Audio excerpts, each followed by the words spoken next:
ఏదైతే తనకున్న అవలక్షణాలన్నీ ఒళ్ళంతా ఉన్నాయో అవన్నీ తెచ్చి జగన్మోహన్ రెడ్డి గారికి ఆపాదించాలనుకుంటాడు. సంధి ప్రేలాపనలు అంటారు కదా, డెలీరియం. ఆ టైంలో ఏమేమి వస్తాయో తెలియదు. తన్నుకొని వస్తాను. నిన్న ఏకంగా చంపాలని కూడా, చంపితే ఏమవుతుంది అని అన్నాడు. ఈరోజు అట్లాగే తిట్లున్నాయి. తిట్టి ఆఖరికి నీ సారాంశం ఏంటంటే, నీకు చేతన అయితే నేరుగా పంచు, చేత కాకపోతే తప్పుకో, 1 నిమిషంలో లేదా 1 గంటలో నేను డిస్ట్రిబ్యూట్ చేసి చూపిస్తా ఇల్లు అంటాడు. నేను నిన్న అన్నట్టే నిజంగానే ఆయన తలకాయలో చిప్పు జారిపోయినట్టుంది. ఎందుకంటే 14-19 మధ్య తనే ఉన్నది. జనం మర్చిపోయింటారా? మేము గుర్తు చేయమా? ఏడాదిగా ప్రయత్నించిన సంతానం కలగలేదా? నోవా IVF లో ఫెర్టిలిటీ ఎక్స్పర్ట్స్ ను కలవండి. మాతృత్వం కల్లా నెరవేర్చుకోవడానికి ఉచితంగా సంప్రదించండి. ఒక్కసారి ఆ రోజు ఎట్టుందో చూద్దామని చెప్పి నేను చెక్ చేస్తే ఒక వీడియో పెట్టు.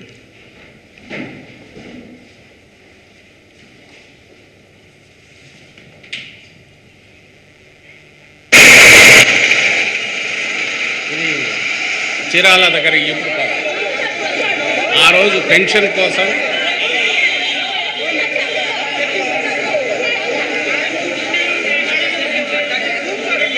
మీరు గమనిస్తే ఆ మొత్తం ఎల్లో రంగులో చంద్రబాబు ఫోటో.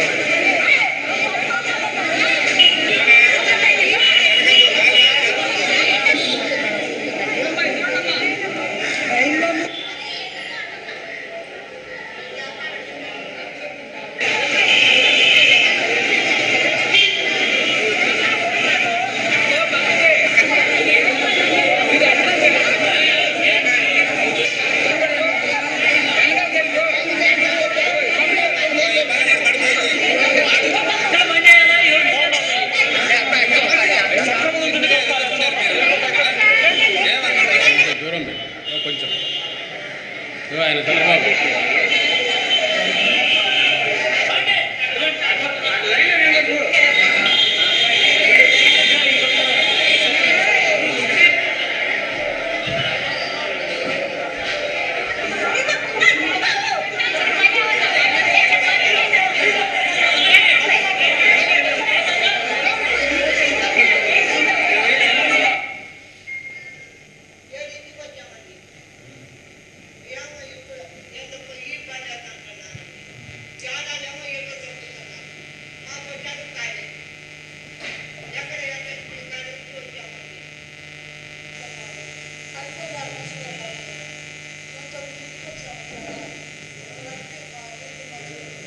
దగ్గర పింఛన్లు నిన్న మొదలుపెట్టారు సార్. నిన్న మొదలుపెట్టి ఈరోజు ఉదయం ఇస్తాము అందరు రమ్మని చెప్పారు.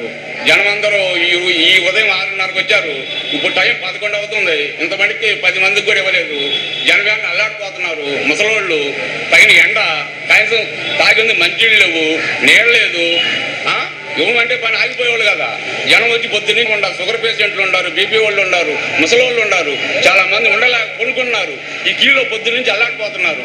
కనీసం నీడ కూడా లేకుండా మంచులు